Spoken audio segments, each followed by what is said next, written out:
ఆలూరు పట్టణంలో జర్నలిస్టులకు రక్షణ చట్టాలు అమలు చేసి కనీస వేతనం అమలు చేయాలని కోరుతూ ఆలూరు ఏపీయూడబ్ల్యూజే తాలూకా అధ్యక్షులు సురేష్ ఆధ్వర్యంలో శనివారం స్థానిక అంబేద్కర్ కూడలిలో సేవ్ జర్నలిజం సేవ్ డెమోక్రసీ అంటూ నినాదాలు చేస్తూ నిరసన తెలిపారు. ఈ సందర్భంగా ఏపీయూడబ్ల్యూజే జిల్లా ఉపాధ్యక్షులు స్వరూప్ కుమార్ మాట్లాడుతూ జర్నలిస్టులపై మీడియా సంస్థలపై దాడులు నియంత్రించాలన్నారు. జర్నలిస్టులకు ఇళ్ల స్థలాలు ఇవ్వాలన్నారు.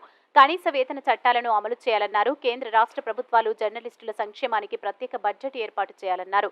ఈ కార్యక్రమంలో తాలూకా కార్యదర్శి చంద్రబాబు, నాయకులు తదితరులు పాల్గొన్నారు.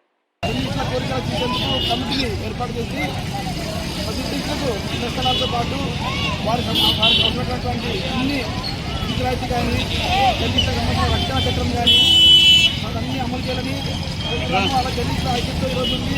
ఈరోజు ప్రభుత్వం పైన మనంతా కలనెత్తి జర్నలిస్టుల ఎదుర్కొన్న సమస్యలను పరిష్కరించాలని చెప్పి ఈరోజు ఏపీడబ్ల్యూజే డిమాండ్ చేస్తున్నాం.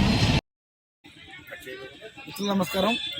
ఏపీడబ్ల్యూజే ఐజేయు రాష్ట్ర కమిటీ పిలుపు మేరకు ఈరోజు దేశవ్యాప్తంగా సేవ్ జర్నలిజం సేవ్ డెమోక్రసీ కార్యక్రమంపై ఈరోజు జర్నలిస్టులందరూ నిరసన కార్యక్రమం తెలియజేశారు. ఆలూరు పట్టణంలో కూడా ఈరోజు ఏపీడబ్ల్యూజే ఆధ్వర్యంలో ఈరోజు జర్నలిస్టుల కోరికల దినం అంటే జర్నలిస్టులకు సంబంధించిన రక్షణ చట్టాలు కానీ జర్నలిస్టుల పే స్కేల్ కానీ జర్నలిస్టుల హక్కుల కోసం కానీ ఉద్యమించాలని ఈరోజు కమిటీ పిలిపించింది. ఈరోజు రాష్ట్ర వ్యాప్తంగా ఈరోజు జర్నలిస్టులకు రక్షణ కరువైంది.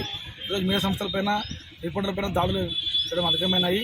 ప్రభుత్వం వెంటనే రిపోర్ట్స్ అటాక్స్ కమిటీని ఏర్పాటు చేసి జర్నలిస్టు రక్షణ కల్పించాలి. అలాగే జర్నలిస్టులకు ఈరోజు తులపరిస్థితులు చూస్తున్నారు. జర్నలిస్టులకు కనీస వేతనాలు లేవు. కనీస వెజ్ బోర్డు అమలు చేయాలని చాలా రోజులుగా జర్నలిస్టులు అడుగుతూ ఉన్నారు. కేంద్ర ప్రభుత్వాలు స్పందించాలి. కనీస వేతనం అమలు చేయాలి. జర్నలిస్టులకు ప్రతి మండల కేంద్రంలో ఇళ్ల స్థలాలు ఇవ్వాలి. జర్నలిస్టులకు పిల్లలకు ఫీజులు రాయితీ ఇవ్వాలి. జర్నలిస్టుల పైన ఒక 60 సంవత్సరాలు దాటిన జర్నలిస్టులకు పెన్షన్ పునరుద్ధరించాలని చెప్పి డిమాండ్లతో ఈరోజు చేపట్టిన కార్యక్రమానికి ఈరోజు రాష్ట్రవ్యాప్తంగా ఈ కార్యక్రమం చేస్తున్నాము. ప్రభుత్వం ఈ మా డిమాండ్లను స్పందించాలని కోరుతున్నాం. ఏపీడబ్ల్యూజే జిల్లా ఉపాధ్యక్షుడు